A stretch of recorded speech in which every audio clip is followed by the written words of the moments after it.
haka ne haka yake. mun za su ma je Isra'ila da Miraji da shi da ubangijin sa haka ya faru to saboda haka ban mu da wani shugaba kamar manzon Allah akwai akwai jarumi kamar manzon Allah akwai sadauki kamar manzon Allah akwai shugaba kamar manzon Allah akwai sarkin sarakuna kamar manzon Allah wa muke so wa muke bi wa muke dayantawa wa muke kauna wa muke fifitawa wa muke so saman uwa da uba Allah kai mu ran asabar ku ce amu Allah kai mu ran asabar akwai tarihin da idan na shige shi insha Allah a cikin ku da kai da imani ka san manzon Allah ko kuka zaka kama kun san kukan mene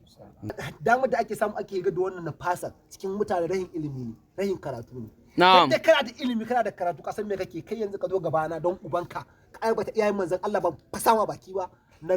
ban waye gatanka ko kuma ka zo gaba na ka ce wai baka san taimakon manzon Allah ban tsalle na da kibakin ka ba na ga taimakon gunwa zaka nema na'am kin bihiya su ne annabi Muhammad salati dabbobi su ne annabi Muhammad salati tsuntsaye su ne annabi Muhammad salati annabi Muhammad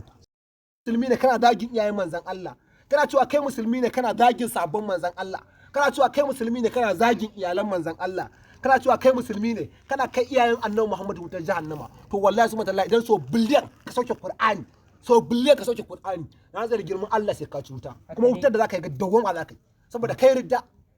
akwai babban bala'i kai go addinin musulunci kai ridda babu duk lokacin da ka ji zuciyarka ka fita kawai ka fita ɗan izala su ne suka zo da wannan abu cewa ba sa son taimakon manzon Allah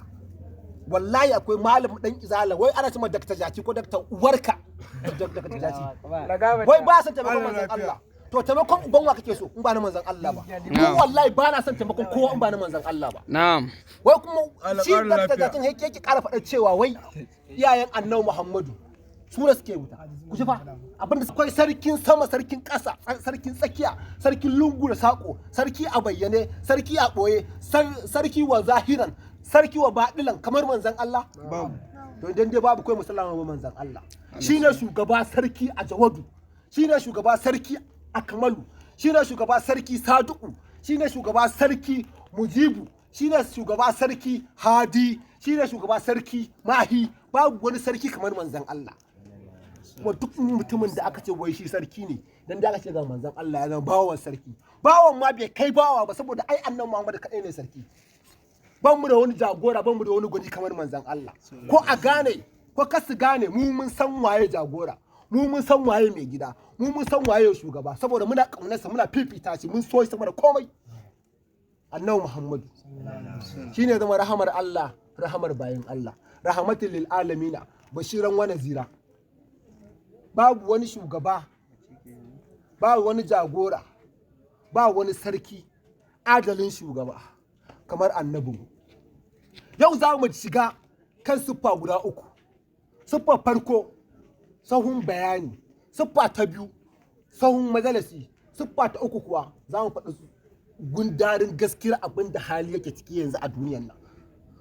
nan an mai da janabin manzon Allah sallallahu alaihi wasallam kamar ba komai ba a girmama manzan Allah ba a fifita manzan Allah ba a ambatan manzan Allah sama da na kowa idan dai ana ambatan manzan Allah kana kishin manzan Allah kana fifita manzan Allah ta yaya zaka ji ana suka janabinsa baka hankalinka bai rude ba ka je gida kana son kai bacci ka kasa yin bacci kana so ka ci abinci ka kasa cin abinci saboda yanayin damuwar da rayuwa ta shiga ciki inda ka cika masoyin annabi Muhammadu ta yaya kake aikata wannan abubuwan ka je kai bacci ka je ka ci abinci ka je kai uzurin biha fi kulli maqsidin wa ala alihi ya qadarihi mujar al-azim annabi Muhammadu san Allah an imani da haka to annabi Muhammadu ya san gaibu ya san abin da zai faru gobe ya san abin da zai faru jibi ya san abin da zai faru karshe har karshen alƙiyam annabi Muhammadu ya sani kamar manzon Allah wa muke bi kamar manzon Allah wa muke ɗayantawa kamar manzon Allah wa muke fifitawa kamar manzon Allah wa muke madarar soyayya kamar manzon Allah waye gwanin mu kamar manzon Allah waye gatan mu kamar manzon Allah waye jagoran mu kamar manzon Allah waye masoyin mu kamar manzon Allah waye rahmatul lil alamin annabi waye rahmatul lil alamin annabi waye gatan duniya annabi waye gatan lahira annabi waye ke taimakon yan duniya waye ke taimakon yan lahira waye asalin duniya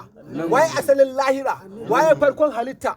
waye karshen halitta waye da saman halitta waye asalin halitta waye dan sa aka halittar wallahi sun matallahi da akwai mu'jizar manzon Allah da idan aka faɗa